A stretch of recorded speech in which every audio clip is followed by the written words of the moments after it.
નમસ્કાર દોસ્તો, સ્વાગત કરું છું આપ સૌનું ફરી એકવાર ગુજરાત ગવર્મેન્ટ જોબના યુટ્યુબ પ્લેટફોર્મ પર. વહેલી સવારે તમામ મિત્રો માટે નવી ભરતી માટેની અપડેટ લઈને આવ્યો છું. આ ભરતી આવી છે એએમસી અમદાવાદ મ્યુનિસિપલ કોર્પોરેશન એટલે કે અમદાવાદ મહાનગરપાલિકાની અંદર. ઘણા લાંબા સમય પછી સરસ મજાની વિવિધ 3 પદો પર ભરતી આવી છે, જેની જાણકારી આજની વિડીયોમાં તમારા સુધી પહોંચશે. વિડીયો અંત સુધી જોજો, સંપૂર્ણ જાણકારી મળી જશે. તમારા બીજા મિત્રો સુધી શેર કરવાનું ભૂલતા નહીં. દોસ્તો, હવે આગળ વાત કરીએ મહત્વપૂર્ણ અપડેટ વિશે. સ્ક્રીન પર એએમસીની ઓફિશિયલ વેબસાઇટ છે. અમદાવાદ મહાનગરપાલિકાની વેબસાઇટમાં હવે સુધારો જોવા મળી રહ્યો છે. એએમસી રિક્રુટમેન્ટ મોડ્યુલ કરીને સંપૂર્ણ જાણકારી તમે જોઈ શકો એ પ્રમાણે આજે ભરતી આવી છે. સંપૂર્ણપણે ઓનલાઈન છે. પરીક્ષા રિટર્ન એક્ઝામ એમસીક્યુ ટેસ્ટ પ્રમાણે લેવાશે.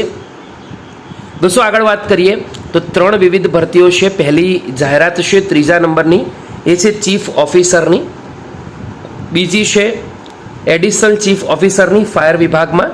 ત્રીજું છે ડેપ્યુટી ચીફ ઓફિસરની ફાયર વિભાગમાં. એમ chief officer, additional chief officer અને ડેપ્યુટી ચીફ ઓફિસર એમ થઈને દોસ્તો 3 વેકેન્સી આવી છે. 3 પદો પર વેકેન્સી આવી છે. આ તમામ ભરતીઓના ફોર્મ તમે 28 જૂનથી એટલે કે ગઈકાલથી લઈને આજ 12 જુલાઈ એટલે કે આવતા મંથ સુધી રાત્રિના 12 વાગ્યા પહેલાં ભરી શકશો. જે મિત્રોને ઓલરેડી આ વિશે માહિતી છે તે એપ્લાય બટન પર ક્લિક કરી શકે છે અને અરજી કરી શકે છે. જે મિત્રોએ ફોર્મ ભર્યું છે અને કશુંક મોડિફાઈ કરવું છે તો બાજુના મોડિફાઈ બટન પર ક્લિક કરી શકે છે. અને દોસ્તો, આવનારા સમયની અંદર પણ આ ભરતીઓ રિલેટેડ એએમસીની કોઈ પણ અપડેટ આવશે તે બધી જ આ વેબસાઇટ પર મૂકવામાં આવશે, તો આને એકવાર સેવ જરૂરથી કરી લેજો. હવે દોસ્તો, જે નોટિફિકેશન છે એના પર આપણે ક્લિક કરીએ અને માહિતી મેળવીએ. તો દોસ્તો, અહીંયા નોટિફિકેશન જે પણ આવી છે તેની સંપૂર્ણ જાણકારી આપવામાં આવી છે ડિટેલમાં.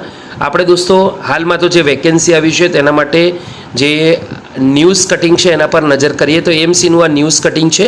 આ ન્યૂઝ કટિંગ પ્રમાણે જે વેકેન્સીઓ છે chief officer fire brigade 1, additional chief ઓફિસરની 1, જ્યારે ડેપ્યુટી ચીફ ઓફિસરની 2 વેકેન્સીઓ છે. સંપૂર્ણ જાણકારી તમારા સુધી પહોંચાડી દીધી છે. તમને ગમી હોય એકવાર વિડીયો જરૂરથી લાઈક કરજો. બીજા મિત્રો સુધી શેર કરવાનું બિલકુલ પણ ભૂલતા નહીં. દોસ્તો, ફરીવાર મળીશું. ત્યાં સુધી ગુડ બાય.